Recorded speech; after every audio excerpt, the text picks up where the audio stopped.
I tell this to people. I am an all or nothing kind of person, especially when it comes to eating or dieting. And that has been a struggle for me for decades. So today I want to go over a comment that somebody had left on one of my videos a couple days ago. He left a comment that resonated with me, and he's actually left comments in the past where I've read it, and in my head I say to myself, I've been there. I am doing exactly what he's done or his mindset. And well, this particular post, I wanted to read into it because after consistently fasting for nearly a year, I feel like I have a better grasp on how to keep moving forward with my progress and how to maintain it. And hopefully I can help him out as well. So his comment, states here, I admire your discipline. I've lacked it entirely for a long time. So the thing is too, I have lacked discipline for a very long time as well, for decades.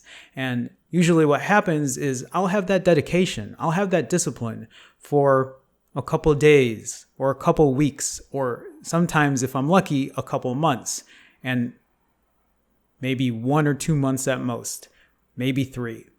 And I'll lose a good amount of weight, but I'm never able to sustain it. And then I fall off the wagon, and then I gain the weight back, or I gain it back, and then plus some. And that's been a repeated pattern for decades. Literally decades I have yo-yoed when it comes to weight. And I have never had anything be sustainable until what I'm doing today. All right, so continuing on, I used to be able to pull off 72s and 120s, and I haven't even been able to consistently do an OMAD. And so I've been there too. Now, I was never able to consistently do like the 65s and the 90s that I've been doing now. That was just something that I had gradually stepped up to, and it's just been consistent for this past year. Before that, I was doing OMADs, and that was before I even knew like fasting past 24 or 23 was even a thing. I never, back in the day, when I say back in the day, I mean like a year ago, I didn't even really know that you could fast for over a day and be okay. That was something that I had to learn over time. So continuing on, he says, I've lost the self-acceptance that I felt when I was smaller. Do you have any advice on accepting who you are along the whole journey and how to not be so hard on yourself? I feel like my behavior is slightly self-sabotaging, and it gets worse when I get down on myself for not following through. So that is me to a T. That is how my mindset, my mentality has been throughout my almost, not even adult life, even before that. I tell this to people. I am an all or nothing kind of person, especially when it comes to eating or dieting. And that has been a struggle for me for decades. I used to be that person that would say, all right, tomorrow I'm going to start. It's going to be like this, and that. It's going to be the most structured, rigid kind of like, working out, dieting plan I'm going to do. And then the moment I break, the moment I have a moment of weakness, I will end up completely overeating, eating, the 6,000, 7,000, 8,000 or whatever more calories than, I should be eating.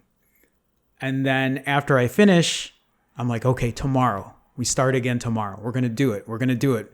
This is the plan. And that is the cycle that I have dealt with my entire life. So to kind of like dig into this, so he's asking, do you have any advice on accepting who you are along the whole journey and how to not be so hard on yourself? And I put a video out, I can't remember how long ago it was, but it was about loving yourself for who you are today. And that's something that I have never really been able to accept until recently. And that might be easier for me to say now because I've lost the weight, and I totally understand that. But the one thing that people might tend to forget is I worked to get here. I was that person. I was that person who weighed 220 pounds, 5'3", wearing a 38 waist pants, wearing double XL that I could barely fit into at that point. Like, that's how big I was. And I was never able to fully accept myself, love myself for who I was.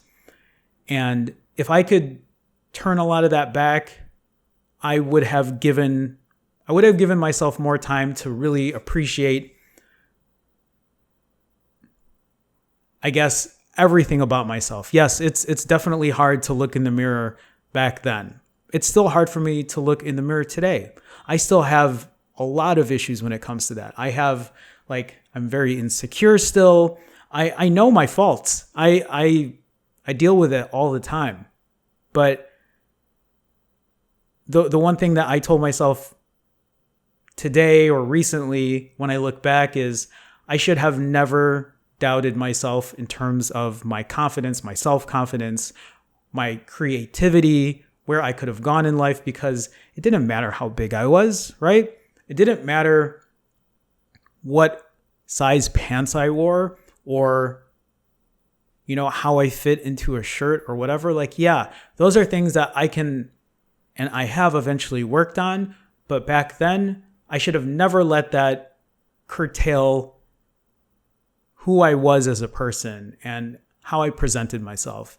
And almost my entire life, I really always looked down on who I was. And I guess my advice is to just be happy with who you are today, because that person you are today, you don't get that time back. You don't. There are so many things that I feel like I missed out on because I was too insecure.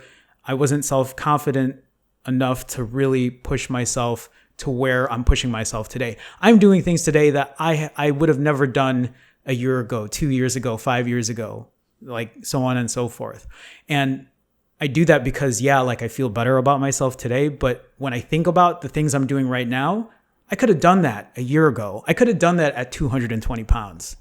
It didn't matter how much I weighed. I could have done all of that stuff then. And that's the big thing about myself that I wish I could take back is the drive I have right now, everything I'm doing, the risks I'm taking, the opportunities that I'm given and I'm running with.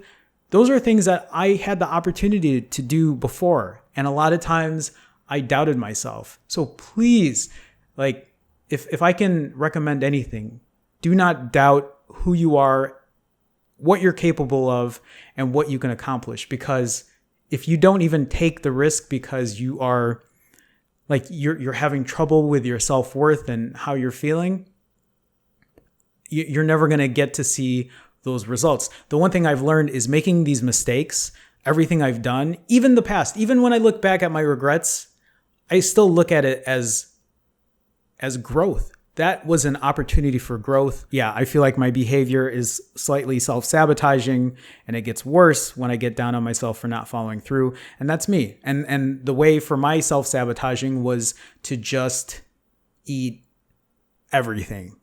Eat everything because tomorrow was going to be a new day. But not only that, I self-sabotaged in a way where it wasn't just about food. It was with everything else. So let's say I was in school and I had homework to do or a test to study for. I wouldn't do it because I was already in and to be frank, I was in fuck it mode where I was just whatever, doesn't matter. So whether it came to school or eating or work or relationships or friendships, I would throw it aside because I let the food consume me. I really let that time to pretty much overeat or binge just take over my life. And that's something that I I haven't really done in that extent in a while. Like, yes, I've had slip ups. I've had times like during when the coronavirus pandemic first started happening, I had those kind of slip ups. They started to creep back in, and I let that creep back in for about 2 weeks. Not as bad as it was in the past, but something that I could feel coming back. And that's why this YouTube channel started, because I took that risk to move forward and do something different, to like shake that rust that was coming back on off. And that was definitely a learning experience. To continue on with this comment, it says, I have a dinner plan tomorrow night with some buddies, and then I really want to hit my first 168. If you're not familiar with the 168, that is a 1 week fast. So fasting for a week, essentially. I want to do Saturdays only the next 2 months. I just need the strength that comes from deep within, and I need to accept who I am currently in this out of shape, unhealthy state, and it's hard to not be angry at myself. Did you struggle with this? Absolutely struggled with this. That's been my life for as long as I can remember. Here's the thing. And like, I am not in any way trying to like discourage you from doing a 168 if you're capable of doing so. I mean, I did it as well. When I first started doing this consistently, I really came in with like a hurrah, and for some reason it stayed. I don't know what it was. I don't know what motivation was there that stuck with me, but it did. But I know, here's the thing. And as much as I want to keep pushing you to do that, the one thing that I want to not only share with you, but with other people is, if you are not able to complete the fast that you set out for, you need to have a backup plan for your fast. Plain and simple. You need to have a backup plan if your fast doesn't hit the number that you were looking for. I read that comment and it sounds so much like me. Like the things I wanted to do, the goals I wanted to achieve, and just really going all in. But the question is, if you can't complete that 168, what happens after that? Is that where that self-sabotaging comes back? So again, I'm all for you doing what you can do, as long as you can healthily do it, as long as you can sustain it. But if I look back, so when I first started fasting, I lost 50 pounds in 78 days, right? I think just a little over 50 pounds in 78 days, 11 weeks, right? I think around 11 weeks. And that was a big accomplishment for me. I pushed myself harder than I can ever remember, losing that much weight in 11 weeks. And now so that was 11 weeks. Right now it's 11 and a half months. It's almost a year. And now I've lost close to 90 pounds. So in the first 11 weeks, in the first 3 months, I lost 50 pounds. And then now in the next 9 months, I've lost 40. The time has tripled for me to lose not even the first 50. If you ask me what I'm more proud of, it's the latter 9 months. I mean, obviously I'm proud of everything. I'm proud of the beginning and where I am today. But the reason I am more proud of the 40 pounds I've lost in the following 9 months is because that is the longest I've ever maintained or consistently done something to keep myself healthy and keep my goals aligned. And a lot of that was because I decided to not go crazy. And I know it might sound crazy to everyone else to hear me do 65-hour fasts or 90-hour fasts. And I think for a lot of people, they're like, well, that's crazy. But I think what I'm doing now is a lot more sustainable than what I did previously when I was doing 168s. I did 3 168s in a row. And again, I'm not saying that you shouldn't do it or that you can't do it, because I'm behind you. I support you 100%. I just need you to have a backup plan if you can't maintain it. Because you said you want to do it for 2 months, and I'd love to see it. I'd love to see the progress that can come with it. So before I kind of end this off, the one thing I want to talk about is how to adjust if you can't hit that goal number in mind. And the quickest, easiest way that I can explain this, and I explained this actually in one of my earlier, I think the last video or 2 videos ago, is think about how many calories your body needs per day. So let's say 2,500 is the amount of calories you need to maintain your weight. Whatever weight you're at, 2,500, including your exercise, that's usually what it takes to keep the weight you're at. So if you want to lose weight, you kind of subtract around 500 calories, right? So 2,000 calories. So let's say every day you need about 2,000 calories to consistently lose weight. So if you don't eat for 2 days, you can eat 4,000 calories and you would still lose weight because your body typically would be taking in 5,000 calories to maintain. So if it's 3 days, 6,000 calories, 4 days, 8,000 calories. And by that point, 5 days could be 10,000 calories, but I don't know how many people are going to be eating 10,000 calories per refeed. What I'm trying to say is if you go a full week, that's 7 days, that's 14,000 calories. I don't really think you're going to be eating 14,000 calories during a refeed, but so let's say you even eat 10,000, you would still lose weight, and then you would consistently lose weight if you kept doing that. But for example, let's say you're only able to do 36 hours. So you're at a point where you're just like, well, I messed up. What am I going to do? Should I just say forget it and eat everything and just like you said, self-sabotage? And that's where I say, no, you don't. And this is something that I've put into plan now because I know that I can't keep up what I'm doing forever. There are going to be days where I will have to break or something will happen or whatever. Life happens. Life isn't perfect, something I've said before. But let's say, for example, 36 hours you break. So you didn't complete your 168. You didn't go your 7 days. You're 2 days in. But if you just keep that number, if you keep that number in mind, 2 days is 4,000 calories. So you can eat 4,000 calories. Count your calories. Count yourself at 4,000.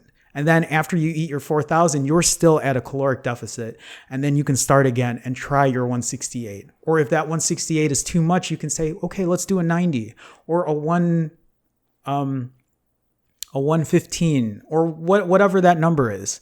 I think fasting is a big part of my success. But as I've been doing this for this long now, I do keep in mind calories in, calories out. I make sure that I still stay at a caloric deficit if I want to lose weight.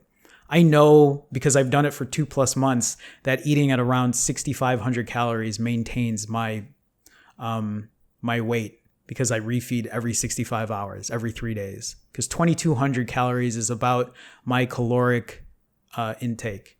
22. If I decided to stop doing 65s and I ate OMAD, I would eat 2,200 calories a day, and I can almost guarantee that my weight wouldn't change.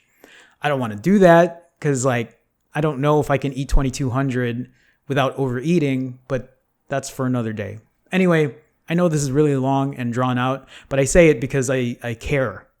When I read that comment, I see myself in that comment. That's my mindset. That all or nothing mentality is my mindset.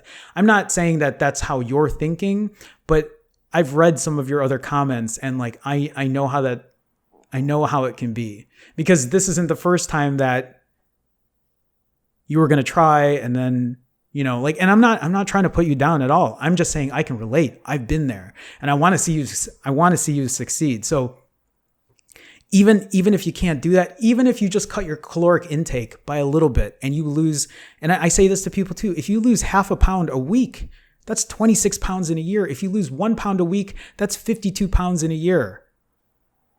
I think that consistency over a year, 26 pounds, 52 pounds, more than that, I think is a bigger success than going all all out or all in or whatever. And I have no room to talk because I did it too. I went all out or all in. I really pushed myself to the limit. So I've been there and I've done it. But when I look back, would I do it all over again that way? I don't think so. If I knew what I knew today, I would have taken a slower approach to consistently do it so I didn't feel like I was struggling every day. Because I do these 65s and to me, they're nothing. To other people, it might be different, but to me, they don't feel like anything at all. They're easy for me and they're sustainable. And like I've been very happy since then. And I'm still slowly losing weight because I've been trying to adjust and tweak little things. And that's something that, again, for another day. But anyway, I hope this helps. Please shoot me a comment, leave a question if you have anything. I hope it resonates in a way. I wish I could help everybody, and I wish I could teach people the things that go through my head, but I'm learning too, and I'm not perfect. And even if you got a little something out of this, even if other people who aren't even it's not directed at them, if you can relate in any way, please feel free to help out and add a comment or share your story as well. I'm always happy to hear it. So with that being said, I am going to end this for today. I will see you guys in the next video. Have a good one. Take care, guys. Bye now.